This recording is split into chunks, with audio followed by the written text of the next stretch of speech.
Hello दर्शक बंधुरा आपनादेर सबाइके स्वागत जानाई एनिस फूड हाउस उइथ ब्लगे। ता आजके आमी नतून एकटा रेसिपि निये हाजिर हयेछि। तो आमार कदिन धरे खूब चिंगड़ी माछेर मालाइकारी खेते इच्छा करछिलो। ता बाबार बाड़ी थेके आबदार करलाम आर बाबा निये एसे हाजिर।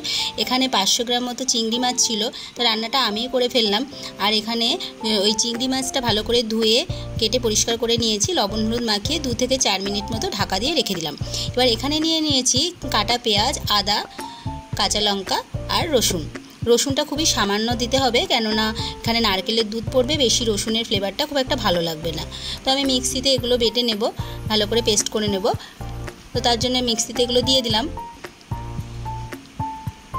এই রান্নাটা আপনারা করে দেখবেন, আশা করছি ভালোই লাগবে। এই যে রেডি করে নিলাম মশলাটা। আর এদিকে লাগবে নারকেলের দুধ। তো যে নারকেলটা আমি নিয়েছিলাম, হাফ নারকেলে এতটা দুধ হয়েছে, এতটা পরিমাণ। নারকেলটা যতটা ভালো হবে ততটাই বেশ টেস্ট হবে। তো নারকেলের দুধটা আমি অন্য কোনো প্রসেসে করিনি, এটা জাস্ট নারকেলটা কুড়িয়ে ডাইরেক্ট দুধটা বার করে নিয়েছি চিপে। এখানে কড়াই আমার তেল গরম হয়ে গেছে। এবার চিংড়ি মাছগুলো অল্প অল্প করে ভেজে নেব। আর চিংড়ি মাছটা খুব একটা বেশি কড়া করে ভাজতে হয় না, কেননা বেশি কড়া করে ভাজলে শক্ত হয়ে যায় মাছটা। তো খুব হালকাভাবে ভেজে নেব মাছগুলো।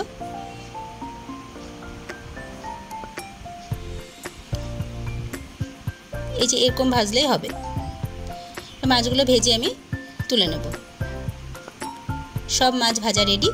এবার যে মাছ ভাজা তেল ছিল কড়াইয়ে, ওই কড়াইয়ের তেলেই একটা তেজপাতা, একটা শুকনো লঙ্কা আর একটু সামান্য পরিমাণ জিরে ফোড়ন দিয়ে নিলাম। এবার যে বেটে রাখা মশলাগুলো ছিল সেগুলো দিয়ে দিলাম। এই রান্নাটা খুবই সামান্য আছে, আস্তে আস্তে করতে হবে। এবার মশলাটা ভালো করে নাড়াচাড়া করে নিলাম। এবার পরিমাণ মতো লবণ, হলুদ দিয়ে দেব। এবার ভালো করে একটু নাড়াচাড়া করে নিতে হবে। তারপরে দেব সামান্য জিরে গুঁড়ো, সামান্য ধনে গুঁড়ো, আর এখানে ছিল কাশ্মীরি রেড চিলি পাউডার। তারপরে দিলাম কিছুটা কাঁচা লঙ্কা। যে যেমন পরিমাণে ঝাল খাবেন সে তেমন পরিমাণেই দেবেন। আর এখানে ভালো করে এটাকে নাড়াচাড়া করে নিলাম। আর আমি ওখানে লঙ্কার গুঁড়োটা দিইনি, কেননা লঙ্কার গুঁড়োতে দিলে বেশি ঝাল হয়ে যাবে। তার জন্য আমি কালার করার জন্য কাশ্মীরি রেড চিলি পাউডারটাই ব্যবহার করেছি। আর নারকেলের দুধটা যখন দেব তখন খেয়াল রাখতে হবে, একবারে সম্পূর্ণ দুধটা দেওয়া যাবে না, কিছুটা কিছুটা দুধ অ্যাড করতে হবে আর নাড়াচাড়া করে কষে নিতে হবে মশলা সমেত।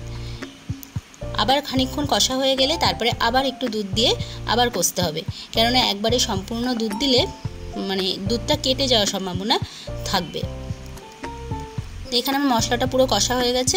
এবার ভাজা মাছগুলো দিয়ে দিলাম। এই যে এইভাবে আস্তে আস্তে কষবে। আর আমি কিছুক্ষণ বাদে বাদে ঢাকা দিয়ে ঢাকনা তুলে আবার একটু নেড়ে চেড়ে দিচ্ছিলাম। দেখুন কালারটা অনেকটা চেঞ্জ হয়েছে। ঢাকনা তুলে নেড়ে টেড়ে দিয়ে তারপর আবার ঢাকনা চাপা দিয়ে রেখেছিলাম। তো এখানে আমার মাছের রেসিপিটা কমপ্লিট। তো মাছটা রেডি হয়ে গেছে, এবার নামিয়ে নেব। গরম গরম ভাতে এই চিংড়ি মাছের মালাইকারি দারুণ লাগে খেতে। আপনারা বানিয়ে খেয়ে দেখবেন, আশা করছি আপনাদের খুবই ভালো লাগবে। যারা আমার চ্যানেলটিতে নতুন আছেন তারা অবশ্যই সাবস্ক্রাইব করে দেবেন আর লাইক কমেন্ট শেয়ার করবেন, যাতে আপনাদের জন্য নতুন নতুন রেসিপি নিয়ে আমি আসতে পারি। আর আপনারা সবাই খুব ভালো থাকবেন, সুস্থ থাকবেন, সাবধানে থাকবেন। আজকের জন্য এটুকুই। আবার আপনাদের সঙ্গে দেখা হবে নতুন রেসিপি নিয়ে, নতুনভাবে। টাটা।